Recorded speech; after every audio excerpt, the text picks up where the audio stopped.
टेढ़ गई बाल्टी भर के शंकर जी को फिर उंडेल दिया, उंडेल कर फिर श्रृंगार कर दिया, श्रृंगार करके फिर वो गई, इतने में तीसरी आ गई जूड़ा बांध के। फिर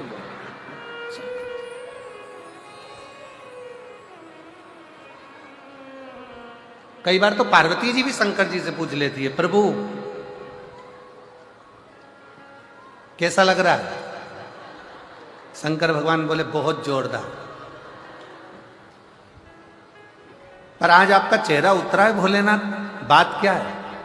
शंकर जी बोले वो कमलाबाई रोज आती थी, 3 दिन से नहीं आई है, उसका टेंशन है मुझे, कहाँ रह गई?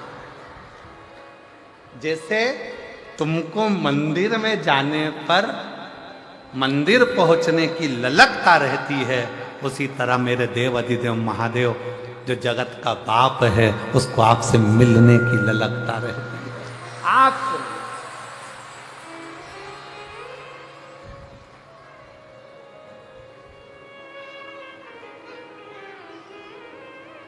वो आपसे मिलना चाहिए।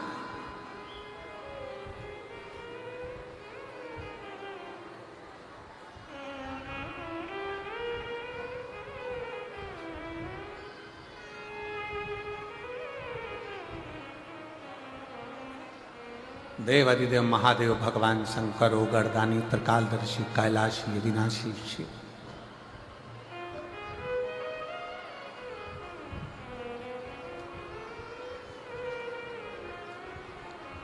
भगवान शंकर, भगवान शिव,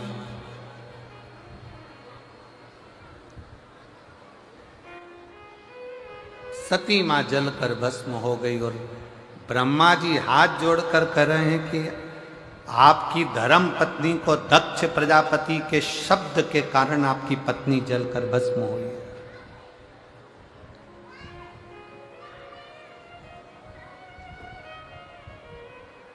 दक्ष प्रजापति के ऐसे शब्द पड़े कि आपकी पत्नी जलकर भस्म हो गई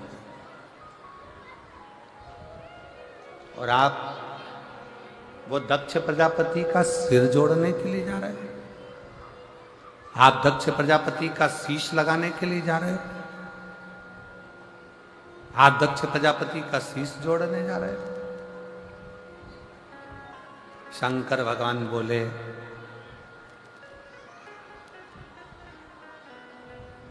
व्यक्ति को अपना कर्म करना नहीं छोड़ना चाहिए। एक निवेदन मेरी जीजियों से है, जितनी मेरी जीजियां शिव महापुराण की कथा इस जसपुर मायाली गांव मदेश्वर बाबा के चरणों में बैठकर सुन रही हैं, और जितनी मेरी जीजियां टीवी पर, मोबाइल पर, व्हाट्सएप पर, गूगल पर, फेसबुक पर, यूट्यूब पर कथा सुन रहे हैं, उनसे भी कहें, सास अगर गाली देती है तो क्या तुम दवाई देना बंद कर दोगे क्या? जम के बोलो जरा। उसको तकलीफ हो रही है, सिर में दर्द हो रहा है, पाँव में तकलीफ हो रही है, तो तुम तो दवाई तो दोगी ना? बोलो तो जम के दो। सास का काम है गाली देना, उसको देन दो। सास का काम है अपशब्द कहना, उसको कहन दो। सास का काम है ताने देना, उसको देन दो। शायद कई माताएं कहती हैं मेरी ननद ने मेरे साथ ऐसा किया, मेरी ननद ने मुझे ताना दे दिया, मेरी ननद ने ऐसा कह दिया, मेरी ननद ने वैसा कह दिया, मेरे नंदोई ने ऐसा कह दिया। शायद आप नहीं जानते हो, आप सबकी ननंद तो फिर भी ठीक होगी, पार्वती जी की जो ननंद थी ना, पार्वती जी की जो ननंद, नंदी को, बेल को या गाय को या अन्य इधर उधर कुत्ता उत्ता को तो नहीं दे रही। पार्वती जी की ननंद मां पार्वती जी शंकर जी के पूजन के लिए लोटा भरकर जल रखती थी, और लोटा भरकर जल रखकर पार्वती जी थाली सजाकर शंकर भगवान की पूजन करने के लिए, जहां शिव नेत्र बंद कर साधना में लीन रहते थे, पार्वती जी उस थाली को लेकर जाने वाली रहती थी। और उतनी देर में भगवान शंकर की बहन पार्वती जी की ननंद छिप्रिया आई, और छिप्रिया ने थाली उठाई और लोटा उठाया भरा हुआ, और लोटा उठाकर स्वयं जल का पान कर लेती। लोटा जब खाली दिखता तो पार्वती जी को लगा कि मेरी ननंद ने खाली करा, पर मुख से शब्द नहीं कहती, शब्द नहीं कहती। एक दिन छिप्रिया इतना इतना करी, एक दिन पूछा गया माता पार्वती जी से कि तुम्हारी ननंद इतना इतना उपद्रव मचाती है, तुम्हारी ननंद तुमको ताना देती है, तुम्हारी ननंद तुमको आड़ा टेढ़ा करती है, पर पार्वती जी तुम्हारे मुख से शब्द नहीं निकलता। आज के जमाने की अगर भाभी होती ना, जसपुर की अगर भाभी होती तो ननंद को रायपुर छोड़ी आती।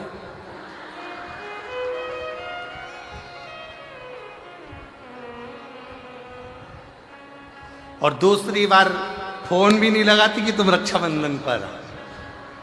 अगर ऐसी ननंद होती तो वो सीधे ले जाकर पहले रायपुर छोड़ती कि चलो यहां से। पार्वती जी से पूछा तुम्हारी ननंद इतनी तीव्र, तुम्हारी ननंद ऐसा कार्य करती है और तुम ननंद से इतना प्रेम क्यों रखती हो? माता पार्वती जी ने कहा मुझे याद है, मुझे याद है जब दूषण नाम का राक्षस उपद्रव मचाया, ब्राह्मण के बच्चों का रक्त निचोड़ कर दूषण नाम के राक्षस ने पीना प्रारंभ करा। और दूषण नाम का राक्षस जब रक्त को पीना प्रारंभ करा तब सारे ब्राह्मणों ने और देवताओं ने शंकर की आराधना करी, भोले बाबा इस दूषण को मार दो, इस दूषण नाम के राक्षस का, असुर का संहार कर दो। तब शिव जी ने कहा कि मैं दूषण को मार तो दूंगा, मना नहीं है, पर दूषण को एक वर है, दूषण का संहार मैं त्रिशूल उठाकर कर दूंगा, दूषण को मैं मार दूंगा, पर दूषण को एक वर है। क्या वर है दूषण को?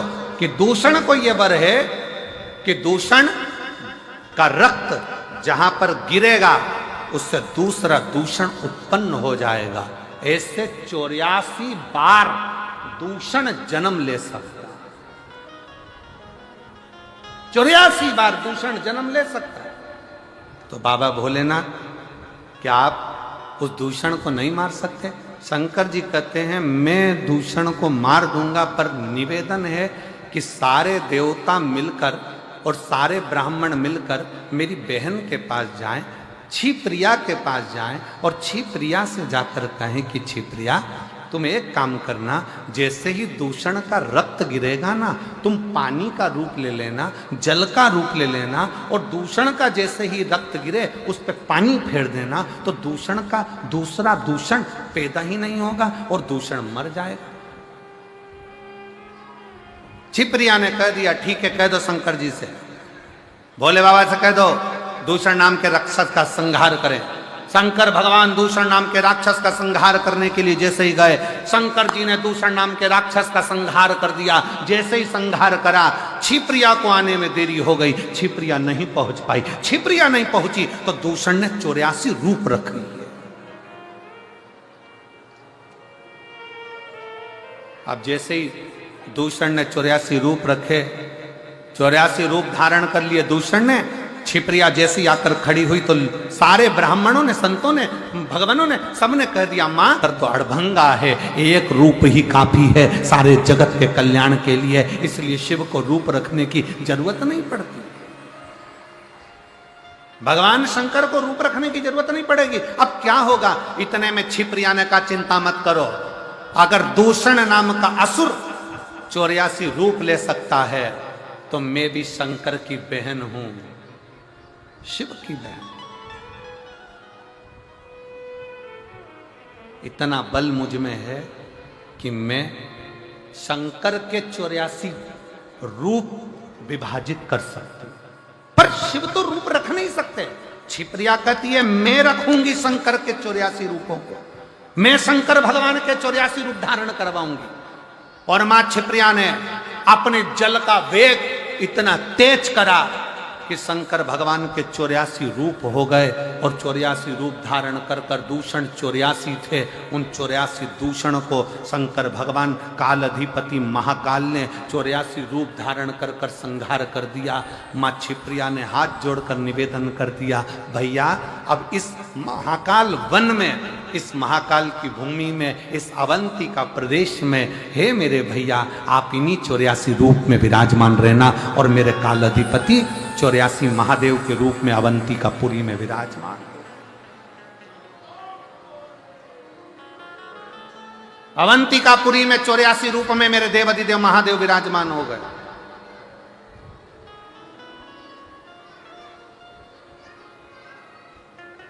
आप में से कितने लोग हैं जिन्होंने 84 महादेव करे हों उज्जैन जाकर? आपने करे हैं? वाह, आपने भी करे, धन्यवाद, बहुत बहुत साधुवाद, करना चाहिए।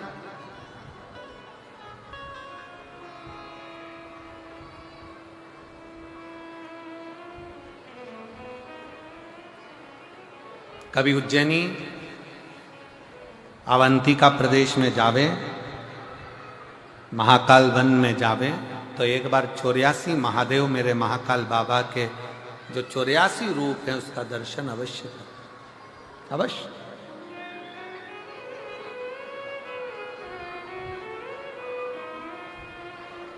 जरूर करें। और कभी अगर योग लगा, बाबा ने करुणा करी तो आपके साथ हम भी कर लेंगे। हो एक आध बार योग लग गया तो देवाधिदेव महादेव का करो 84 बाबा के। हम तो पहले बाबा के दर्शन करने के लिए महाकाल बन गए थे तो तब पूर्ण रूप से 84 महादेव दर्शन हुए हैं, पर एक बार अवश्य जाओ, करो दर्शन, करना चाहिए। शिव कथा कह रही है, भगवान शंकर का संवाद कर रहा है, शिव महापुराण की कथा कह रही है। जरूरी नहीं कि दुख बहुत हो, पर उसमें जो शक्ति है वो शिव तत्व की शक्ति। एक पत्र है बहुत अच्छा, देखिए।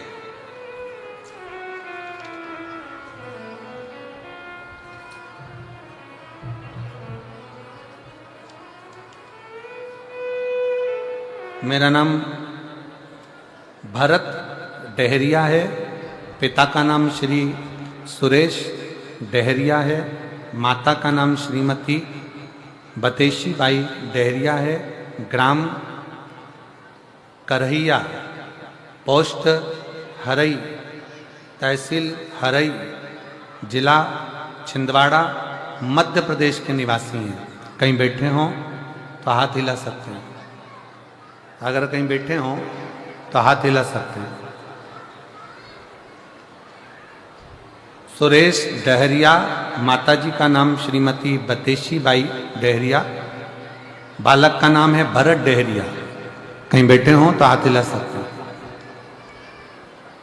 कहीं बैठे हों तो हाथ हिला सकते हैं और एक बेलपत्र लेने के लिए आ सकते हैं। गुरुजी, मेरी माता टीवी पर हमेशा आपके भजन और कथा को सुनती हैं।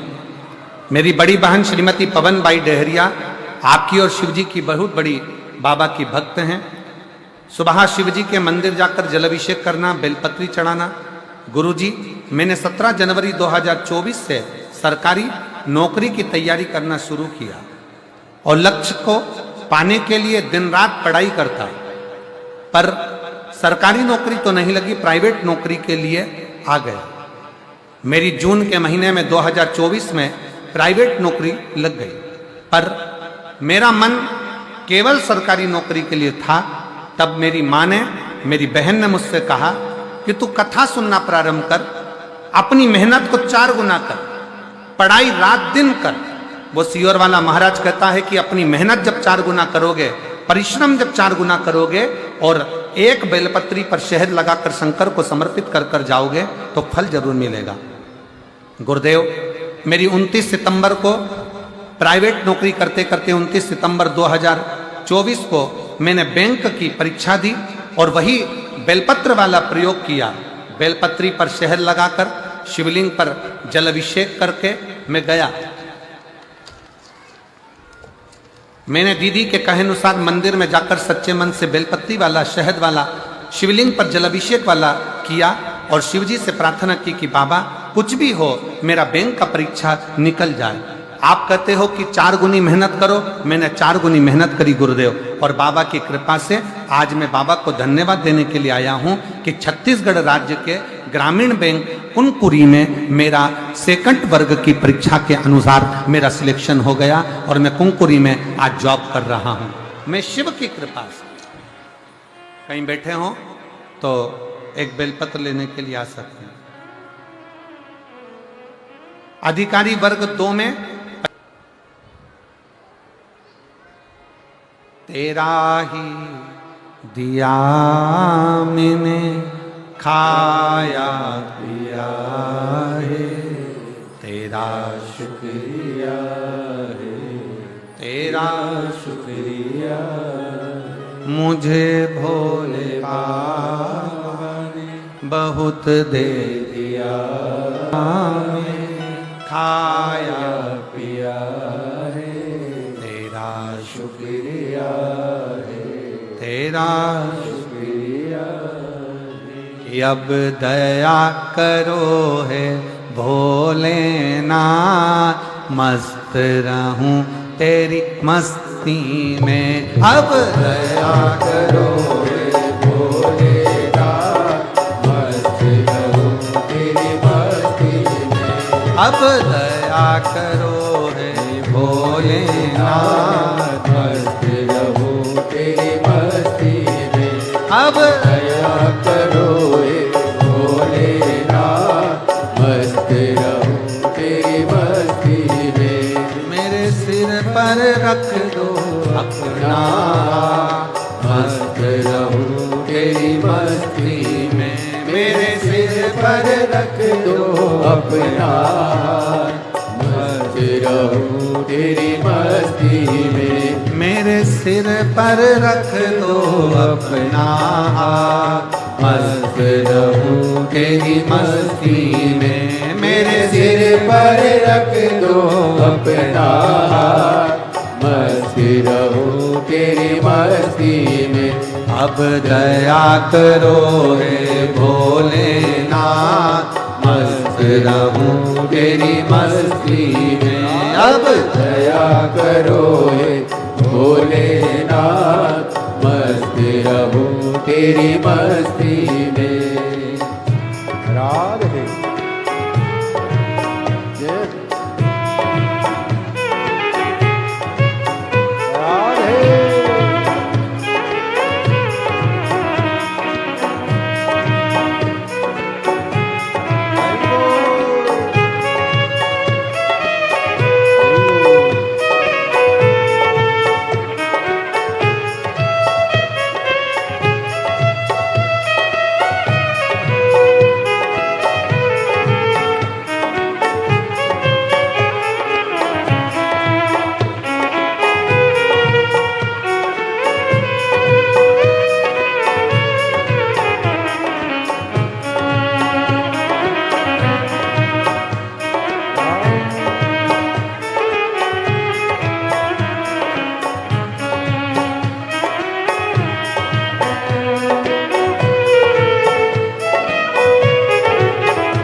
रख ले लाज, मस्त रहूं तेरी मस्ती में।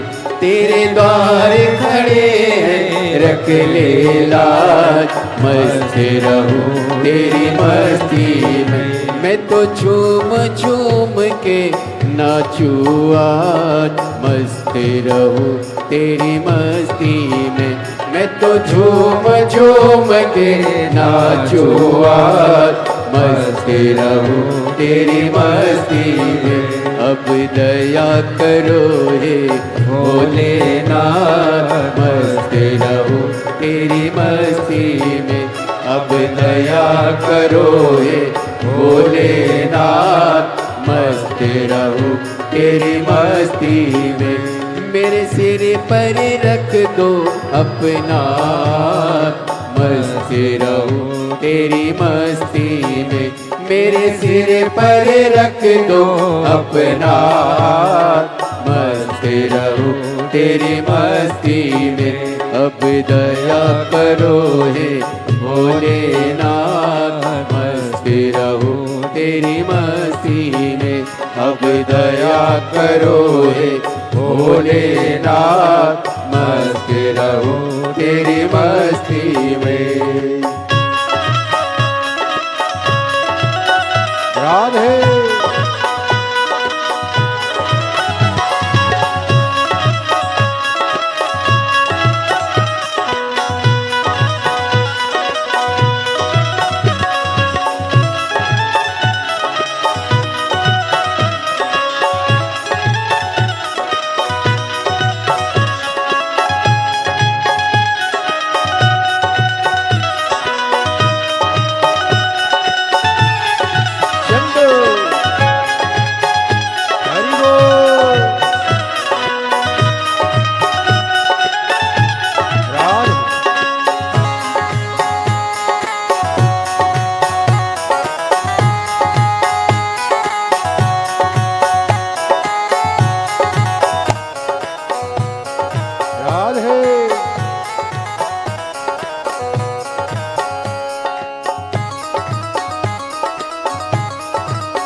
मेरे मन में बसे हो भोलेनाथ, मस्त रहूं तेरी मस्ती में। मेरे मन में बसे हो भोलेनाथ, मस्त रहूं तेरी मस्ती में। मैं तो हर पल करूं प्रभु तेरी आस, मस्त रहूं तेरी मस्ती में। मैं तो हर पल करूं प्रभु तेरी आस।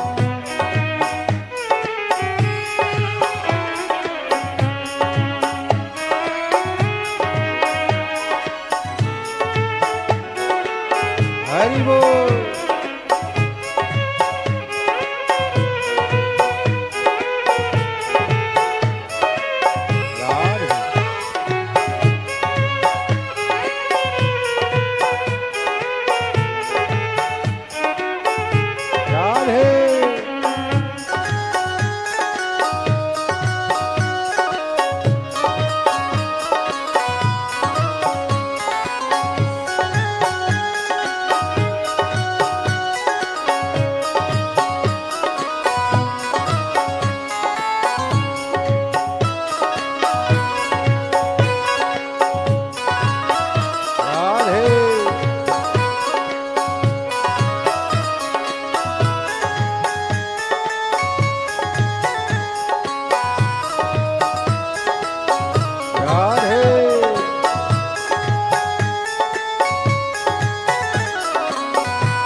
मैं तो मगन हूँ भोले तेरे साथ, मस्त रहूं तेरी मस्ती में।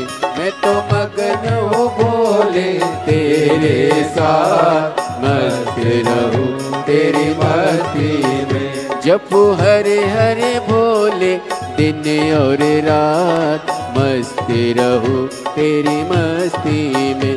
जपू हरे हरे भोले दिन और रात, मस्त रहूं तेरी मस्ती में। अब दया करो हे भोलेनाथ, मस्त रहूं तेरी मस्ती में। अब दया करो हे भोलेनाथ, मस्त रहूं तेरी मस्ती में। मेरे सिर पर रख दो अपना हाथ, मस्त रहूं तेरी मस्ती में। ओ मेरे सिर पर रख दो अपना हाथ, मस्त रहूं तेरी मस्ती में। अब दया करो हे भोलेनाथ, मस्त रहूं तेरी मस्ती में। अब दया करो हे भोलेनाथ, मस्त रहूं तेरी मस्ती में।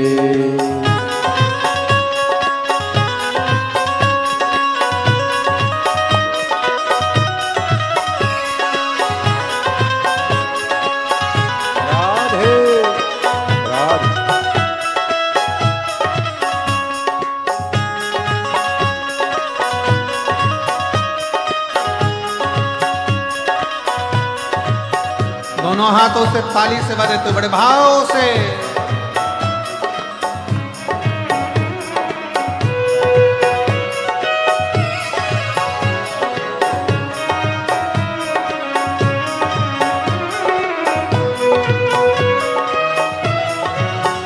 तेरे द्वार खड़े हैं रख ले लाज, मस्त रहो तेरी मस्ती में। तेरे द्वार खड़े हैं रख ले लाज, मस्त रहो तेरी मस्ती में। मैं तो झूम झूम के नाचू आज, मस्त रहो तेरी मस्ती में। मैं तो झूम झूम के नाचू आज, मस्त रहो तेरी मस्ती में। अब दया करो हे भोलेनाथ, मस्त रहो तेरी मस्ती में।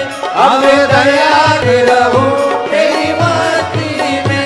अब दया करो हे भोलेनाथ, मस्त रहो तेरी मस्ती में। अब दया करो हे भोलेनाथ, मस्त रहो तेरी मस्ती में।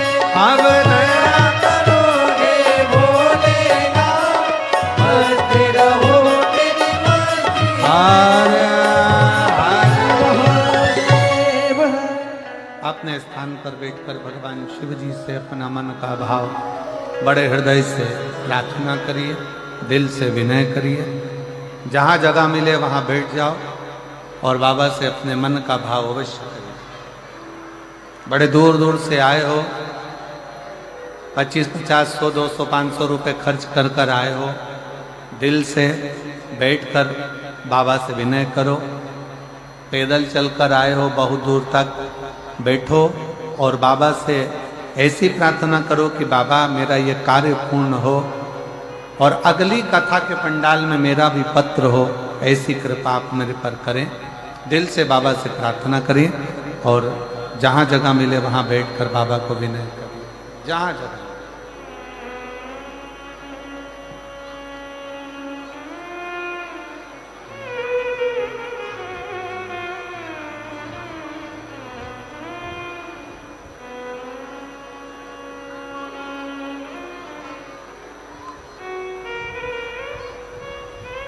सब लोग साथ में बोलेंगे।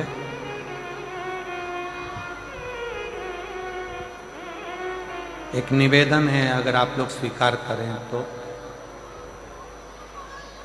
जो सबसे आखिरी वाला जो पंडाल बना हुआ है, पाइप पंडाल, उसमें जितने भी लोग खड़े हुए हैं या बैठे हुए हैं, मेरा निवेदन है कि वो सभी उस पंडाल को खाली कर कर, जो बाजू वाला पंडाल है या इधर बाजू वाला पंडाल है, जहाँ जहाँ जगह मिले आप उसमें आकर बैठना प्रारंभ करें या उसमें खड़े रहें, मना नहीं।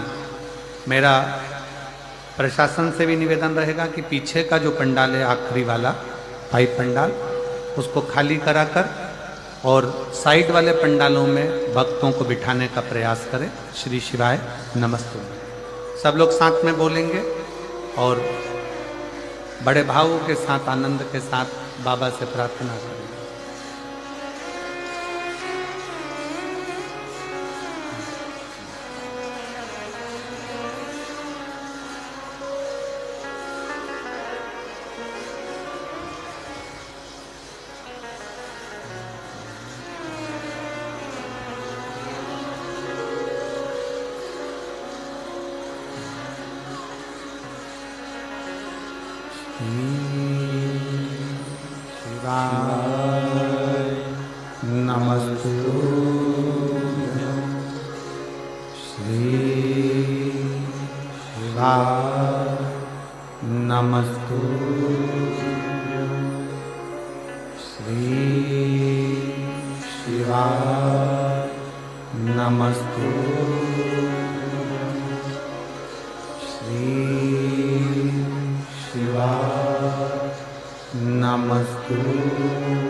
भगवान देवाधिदेव महादेव, भगवान शिव, ओगड़दानी, त्रिकालदर्शी, कैलाशी, अविनाशी शंकर कथा कर रही है।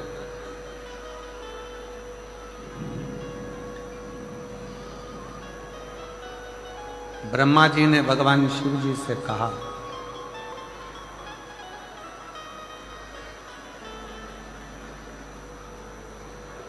और ब्रह्मदेव भगवान शंकर से कहते हैं, प्रभु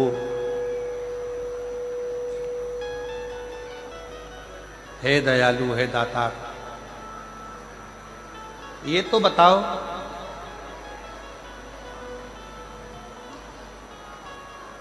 ओगड़धानी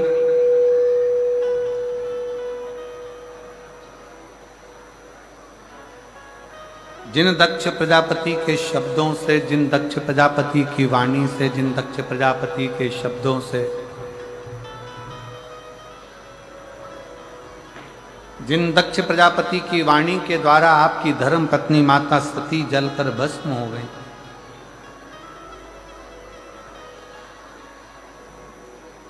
और उन्हीं दक्ष प्रजापति का सिर आप वापिस जोड़ने के लिए जा रहे हैं, पुनः जोड़ने के लिए। ये दया क्यों, ये कृपा क्यों?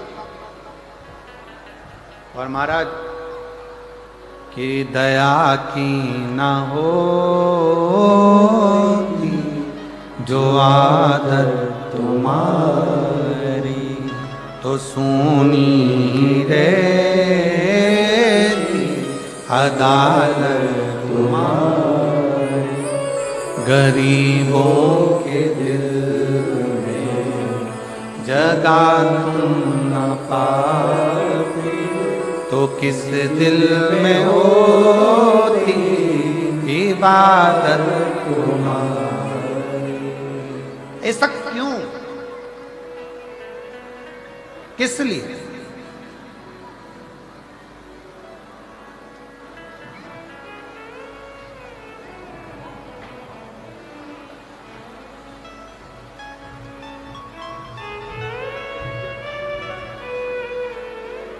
एक बार जोरदार ताली बजाओ। इस बच्चे का सरकारी नौकरी लगा है और बहुत भाव से इसने शिव की सेवा की।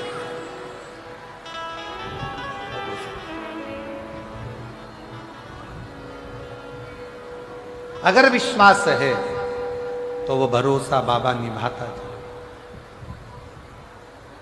आप इतनी दया कैसे कर लेते? आप इतनी करुणा कैसे कर लेते? अभी कथा में कहा कि सास गाली दे, अपशब्द कहे, ताने दे, आड़ा टेढ़ा बोले, तो भी बहू का फर्ज है उसकी सेवा करना, और वो करते हो।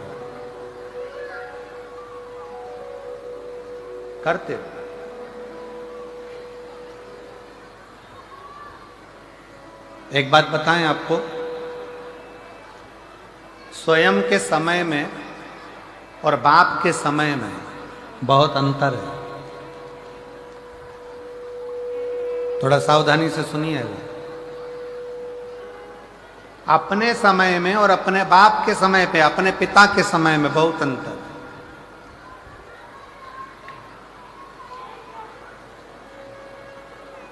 बाप के समय में, पिता के समय में बच्चों को, बेटों को गरम रोटी मिलती है, गरम कपड़ा मिलता है, नरम नरम कपड़ा मिलता है, और जो जो तुम्हारी इच्छा होती है, बाप की जेब में कुछ होए ना होए, पर बाप अपनी औलाद की इच्छा पूरी करता ही है।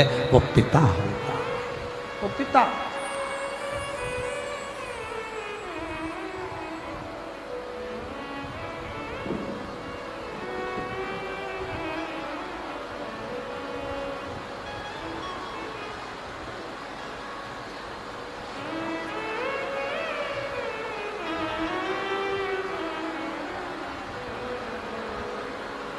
वो पिता है। एक पिता का समय और एक अपना स्वयं का समय, दोनों में अंतर है। देखिए पानी बहुत तेज है, और निवेदन है, फिर निवेदन कर रहे हैं कि जो पंडाल 3 लगे हैं बड़े बड़े, तो जो पीछे के जो टेंट वाले पंडाल हैं उसमें से आप लोग निकल कर बड़े बड़े मूल पंडालों में आ जाएं, और उसमें हवा पानी बहुत तेज है, उसका स्मरण रखें। शिव कथा कर रही, भगवान शंकर का संवाद कर रहा। पिता का समय और स्वयं के समय में एक बहुत बड़ा अंतर है। पिता के समय में गरम रोटी भी मिलती है, पिता के समय में गरम कपड़ा भी मिलता है, पिता के समय में नरम कपड़ा भी मिलता है, और पिता के समय में जो हमारे मन के अंदर कामनाएं होती हैं, जो चाहने की इच्छा होती है, पिता उसको पूर्ण करने में लगा रहता है। पिता उसको पूर्ण करने में। और जो स्वयं का समय होता है ना, खुद का समय, जब स्वयं का समय चालू होता है तो रोटी गरम नहीं मिलती है। व्यक्ति काम में इतना व्यस्त रहता है, अपनी नौकरी में, अपनी सर्विस में, अपनी दुकान में, अपने कार्यों में इतना व्यस्त रहता है कि वो रोटी भी गरम नहीं खा पाता। पिता के समय में, माँ के समय में, जब तक बच्चा छोटा है, जब तक बच्चा पढ़ रहा होता है, तब तक माँ बाप उसको गरम रोटी खिलाकर भेजते हैं। बेटा एग्जाम है ना, ले ये खा कर जा, कोई बात नहीं, 5 मिनट लेट होगा ना, रुक जा बियाल, तू ये खा फिर जा, रुक जा, काम पे जा रहा है, ये काम कर ले। पिता के समय में और अपने समय में बहुत बड़ा अंतर होता है। पिता के समय गरम रोटी मिलती है, गरम कपड़ा मिलता है, नरम कपड़ा मिलता है, और अपने मन की कामनाएं भी पूर्ण होती है। पर जब अपना खुद का समय आता है तो रोटी भी ठंडी मिलती है और कपड़ा जो अलमारी में रखा होता है, नया है कि पुराना, वो पहनकर अपन अपने काम में लगे रहते हैं। इसलिए शिव महापुराण की कथा कहती है कि अपने पिता भगवान देव अधिदेव महादेव से जाकर रोज मिलते रहो, तो मेरा देव अधिदेव महादेव, मेरा शंकर आपका पिता है, तो वो नित्य प्रति गरम रोटी भी देगा, गरम कपड़ा भी देगा और नरम कपड़ा भी देगा और हमारी इच्छाओं को भी पूर्ण करेगा। वो शिव शिव है।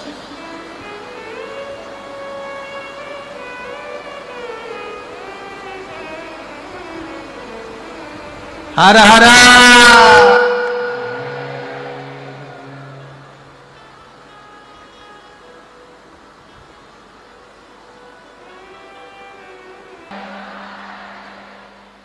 दोनों हाथ उठाकर एक बार प्रेम से हर हर हर हर हर हर। भगवान शिव गढ़दानी की कथा कर रही है, शिव तत्व कर रही है, पिता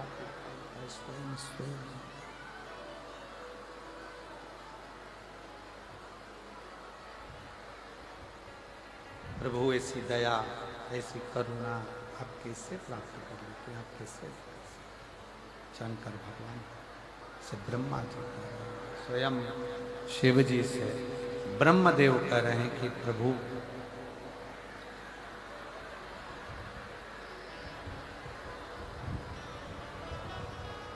आप इतनी दया,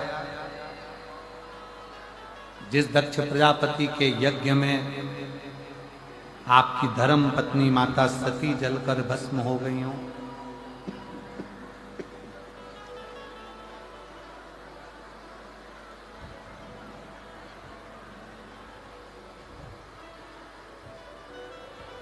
और उन दक्ष प्रजापति का सिर वापिस जोड़ देना,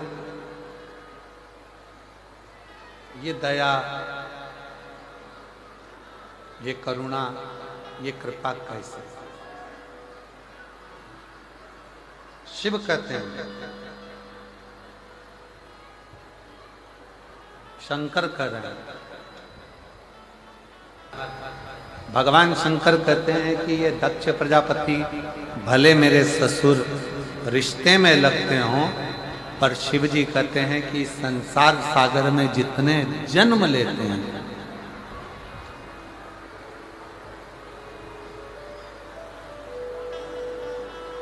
जितनों का जन्म इस संसार सागर में होता है,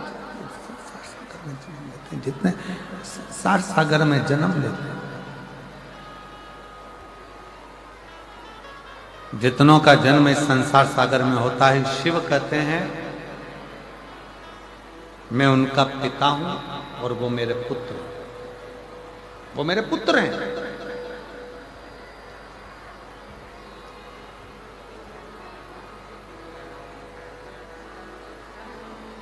एक बहुत बड़ा पद मिल जाता है तो हो सकता है कि लोग अपने पिता को भूल जाएं।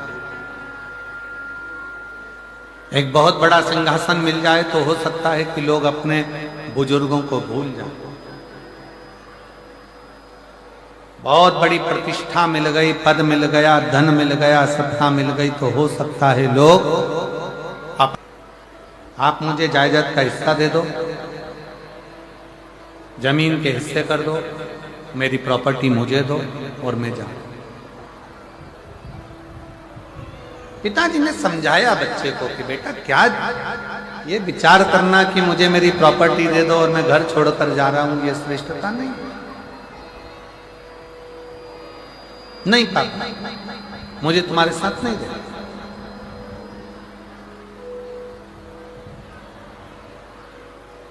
आप तो मेरी प्रॉपर्टी का हिस्सा दीजिए और मुझे जाने दीजिए। आप मुझे मेरी जायदाद का हिस्सा दो और मुझे जाने दो। फिर पिता ने समझाया बेटा ऐसी बात नहीं करते, सारी जायदाद तुम्हारी तो है, दो भाई हो, बुजुर्ग मेरा शरीर है, मां तुम्हारी है नहीं। अगर ये जायदाद का हिस्सा भी होगा तो तुम दोनों को ही तो मिलने वाली। नहीं पापा, मुझे आपके साथ नहीं रहना, मुझे शहर जाना है, मुझे शहर जाना है, मुझे शहर जाना है, मुझे मेरी जायदाद का हिस्सा दे दो, मुझे जाने दो। आखिरी में पिताजी ने वकील को बुलवाया और वकील से बुलवा कर कहा कि साहब आप मेरे बेटे को समझाओ कि ये मुझे छोड़कर ना जाए। ना नहीं नहीं, मुझे जाना, मुझे यहां नहीं रहना। आखिरी में वकील ने भी समझाया, गांव के लोगों ने समझाया, बेटा नहीं माना और अपना हिस्सा लिया और चल शहर में गया तो बहुत बहुत दोस्त मिल गए।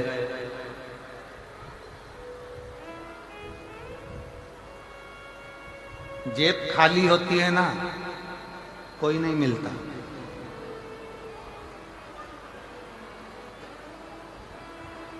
जेब खाली होगी तो कोई नहीं मिलेगा।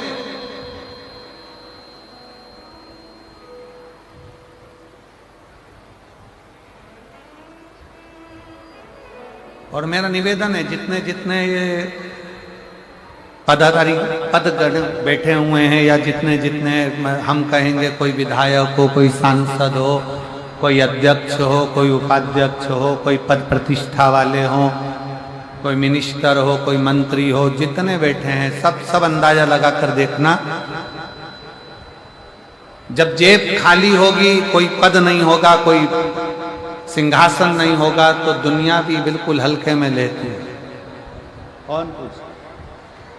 कौन पूछता किसको पूछता? पर जब शिव की कृपा हो और जेब अगर भर जाए, पद प्रतिष्ठा मिल जाए, तो दुनिया भी पूछने लगती है, फिर रिश्तेदारी ढूंढने लगती। वो तो हमारी काका जी का लड़के का लड़का है, वो हमारी मौसी जी की लड़की है, वो हमारे चाचा जी के लड़के का लड़का है। फिर वो संबंध ढूंढे जाते हैं, संबंध।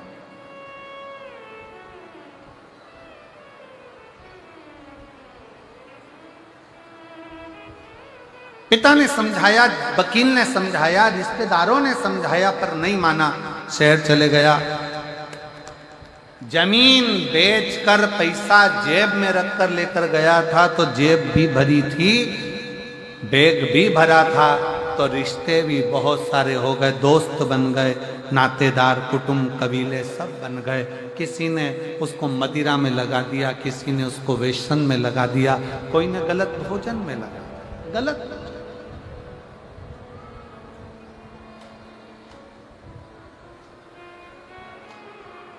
एक पत्र है,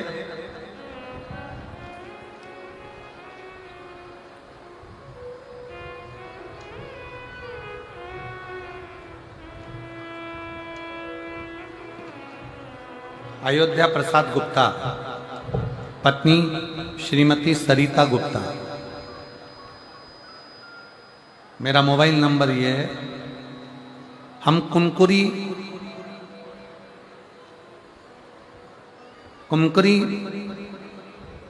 रेमते रोड के निवासी हैं। कहीं बैठे हो तो हाथ हिला सकते हैं, आप ही हैं। आज गलत लोगों की संगत में आकर कुछ लोग ऐसे हैं जो बहला कर फुसला कर गलत तरह का भोजन करा देना, गलत संगत में ले जाना, गलत विचारों में ले जाना और सनातन धर्म से दूर करते चले, तामसी भोजन करना प्रारंभ,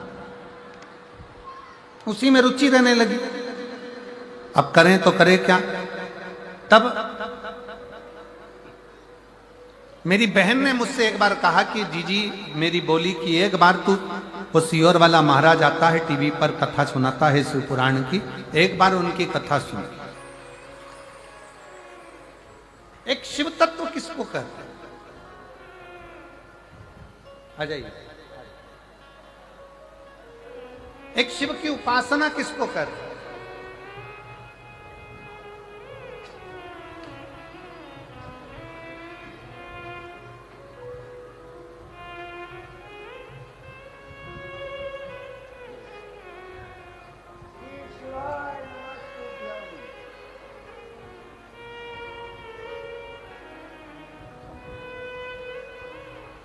एक बार जोरदार ताली बजाओ श्री अयोध्या प्रसाद गुप्ता जी के लिए, श्रीमती सरिता गुप्ता जी के लिए।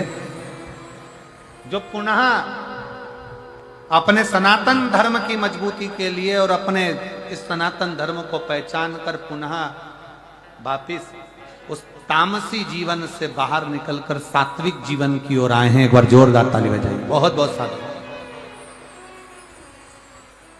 तो शिव तत्व कह रहा है,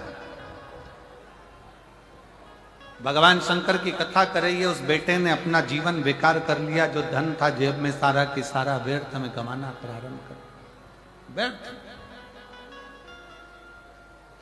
बर्बाद हो गया। धन कुछ नहीं बचा, संपदा कुछ नहीं बची, पैसा कुछ नहीं बचा। तब आखिरी में उसने विचार करा कि अब करूं तो करूं का, कहाँ जाऊं, क्या करूं, किससे मिलूं, किसको बोलूं, क्या करूं। तब वो सब बर्बाद होने के बाद में जितना धन था वो सब खत्म होने के बाद फिर अपने गांव पिता के पास गया। उसको लगा कि पिताजी मुझे रखेंगे नहीं, उसको लगा मेरा पिता मुझे रखने वाला नहीं है, मुझे मारकर धक्के देकर बाहर निकाल देगा। पर जैसे ही पिता ने अपने बेटे को देखा कि बेटा 2 साल के बाद आया है, वो पूरा बर्बाद होकर आया है, पिता ने अपनी बाहें फैलाई और अपने बेटे को गले से लगा लिया। बेटा कहता है, पापा मैंने अपना जायदाद का पूरा हिस्सा खत्म कर दिया, समाप्त कर दिया, उसके बाद भी तुम मुझे गले लगा रहे हो। पिता कहते हैं, बेटा जायदाद तो फिर बन जाएगी, अगर बेटा मेरे पास में है तो ये समझना कि ये प्रॉपर्टी बनाने में देरी नहीं लगेगी, ये प्रॉपर्टी बनाने में देरी नहीं लगेगी। जैसे एक पिता अपने बिछड़े हुए पुत्र को वापस प्राप्त कर लेता है, शिव महापुराण की कथा कहती है, ऐसा ही मेरा देव अधिदेव महादेव, मेरा शंकर ओघड़ी अपनी बाहें पसार कर बैठा हुआ है कि जिस समय पर तुम दुनिया से ठोकर खा लो, दुनिया तुम्हें धक्के दे दे, दुनिया तुमको अपशब्द कह दे, ताना दे दे, आड़ा टेढ़ा कह दे, दुनिया के धक्के जब तुम खा लो, मेरा शंकर कहता है उसके बाद एक बार 1 लोटा जल लेकर मेरे मंदिर तक आ जाना, तो मैं तुम्हारा बाप हाथ पकड़कर पार लगा ही देगा। तुम्हारा पिता भोले शंभो मैं तेरी पतन हवा भी बाबा डोर हटो छड़ीना में कटी जावागी। उस परम पिता परमात्मा के आश्रित रहे, अच्छा करते चलो, दया करते चलो, सत्कर्म करते चलो। कोई ताना दे, अपशब्द कहे, आड़ा टेढ़ा बोले, कहे। एक बहन बैठी है यहाँ,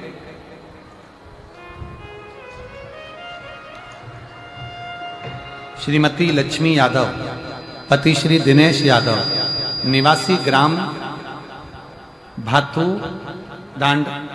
भातुडंड, तहसील पत्थल गांव, जिला जशपुर, छत्तीसगढ़ के निवासी हैं। कहीं बैठे हों तो हाथ हिला सकते हैं। श्रीमती लक्ष्मी यादव, पति श्री दिनेश यादव, निवासी भातुडंड, तहसील पत्थल गांव, जिला जशपुर, छत्तीसगढ़ के निवासी हैं। कहीं बैठे हों तो हाथ हिला सकते हैं। बच्चा आया हो तो साथ में लेकर आ जाइए, आ जाओ। गुरुदेव, शादी के कई साल निकल गए, 2 साल तक हमने बच्चे का इंतजार करा, उसके बाद हमने डॉक्टर से इलाज करवाना प्रारंभ किया। डॉक्टर ने कह दिया था कि मैं मां नहीं बन सकता, संतान का सुख नहीं होगा। 4 साल, 5 साल, 6 साल, 7 साल, 8 साल ऐसे इलाज कराते कराते निकल गए, पर संतान का सुख नहीं आया।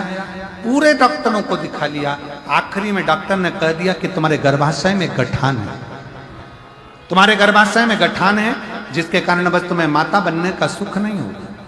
हम लोग परेशान हो गए। तब एक रिश्तेदार के कहने पर पहली बार आपकी कथा श्रवण कर, मेरी ननंद लक्ष्मी ग्राम गोलागुंडा में रहती है। उसने कहा भाभी आप एक बार शंकर की कथा तो सुनो, शिव पुराण, और कथा सुनो, सफेद आंकड़े की जड़ का प्रयोग करो। डॉक्टर भले मना कर दिए कि तुम्हें औलाद नहीं हो सकती। जी मेरे गर्भ में तो 2 गठाने हैं, इसके कारण मेरा गर्भ नहीं ठहरेगा। अब करूं तो करूं क्या? डॉक्टर ऑपरेशन का बोल रहे हैं। मेरी ननंद ने कहा कि तुम एक बार तो प्रयास करो, सफेद आंकड़े की जड़ का प्रयोग करो, और तुम्हारे नजदीक में कहीं पर अगर शिव पुराण की कथा हो तो पंडाल में बैठकर श्रवण करो। हमने कथा को पंडाल में बैठकर सुना, बाबा से विनय करी, और ऐसी कृपा बाबा ने करी गुरुदेव। डॉक्टर ने मना करा था कि गर्भ नहीं ठहरेगा, तो भी मेरा 8 साल के बाद गर्भ ठहरा। 2 गठान गर्भ में और बच्चा गर्भ में। डॉक्टर ने जब 7वां महीना आया तो कह दिया कि बच्चे का माइंड विकलांग रहेगा, यह बच्चा मानसिक विकलांग रहेगा, बच्चे का दिमाग पूर्ण नहीं बना है। हमने सोचा कि अब करें क्या? डॉक्टर बोल रहा है कि गर्भाशय गिरा दीजिए। तब डॉक्टर पर विश्वास करा, फिर प्रयास करा। डॉक्टर ने तो कह दिया गर्भाशय गिरा दो। हम लोग गर्भाशय गिराने के लिए सोच भी लिए, पर मेरी ननंद ने फिर कहा एक बार फिर किसी पंडाल में बैठकर कथा सुनो। पंडाल की बड़ी महत्वता है। फिर पंडाल में कथा सुनी, वापिस डॉक्टर के पास गए। डॉक्टर कहने लगे कि ये बच्चा तो बेकार है, अब तो इसको जन्म देना पड़ेगा। समय आया, बच्चे को जन्म दिया। गुरुदेव बाबा ने ऐसी कृपा करी, 9 जनवरी 2025 को मेरे घर में बच्चे ने जन्म लिया। डॉक्टर ने जब जांच करी तो बच्चा पूर्ण तरह से स्वस्थ था, बच्चे का माइंड भी पूरा काम कर रहा था और बच्चे में कोई तकलीफ नहीं थी। गुरुदेव गर्भ में गठाने थी।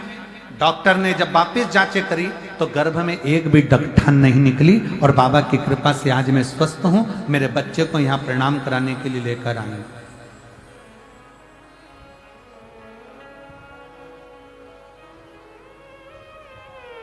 एक लाइन अच्छी लिखी है, आप लोग जरा एलईडी पर पढ़िएगा, बहुत अच्छा लगेगा आपको इसको पढ़कर।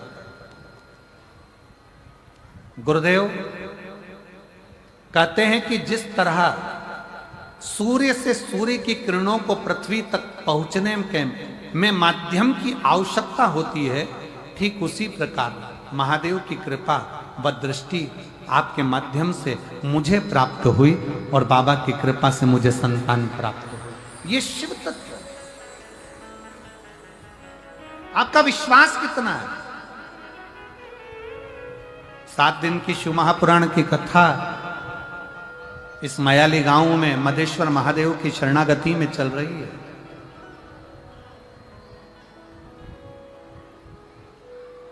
हो सकता है कि आपको थोड़ा चलना पड़े, किराया भी लगे, गाड़ियों से आना भी पड़े, पर प्रयास करना कि 7 दिन की कथा यदि आपकी जिंदगी में पंडाल में बैठकर आप श्रवण कर लें तो ये निश्चित है कि एक ना एक दिन आपका भी पत्र इस व्यासपीठ पर जरूर होगा।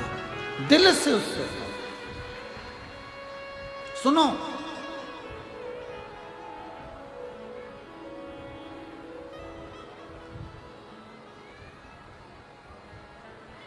भगवान देवादिदेव महादेव भगवान शंकर कहते हैं कि हमें अपना कर्म करना।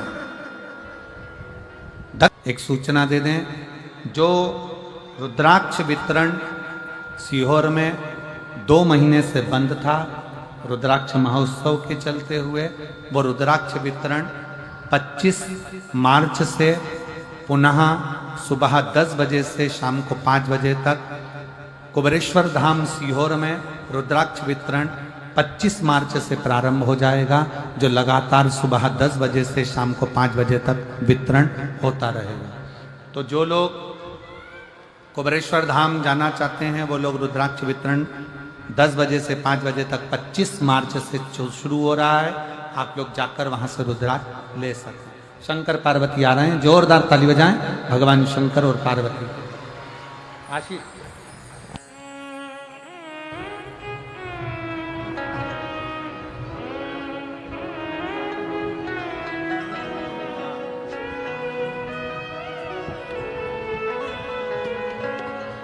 पार्वती जी भगवान शिव जी के गले में जयमाला पहना रही हैं। जोरदार ताली बजाकर स्वागत करिए। भगवान शंकर माता पार्वती जी के गले में जयमाला पहना रहे हैं। जोरदार ताली बजाइए। हर हर। भगवान शंकर का मंगल विवाह यहाँ हुआ है।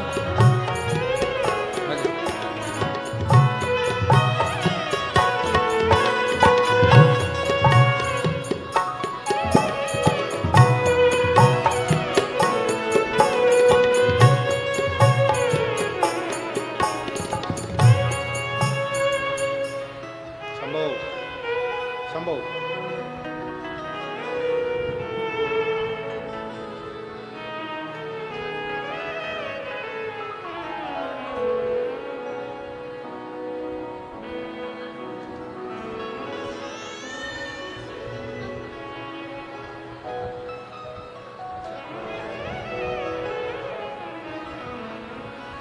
बड़े प्रेम से आनंद से आज तृतीय दिवस की कथा यहाँ पर विराम ले रही है।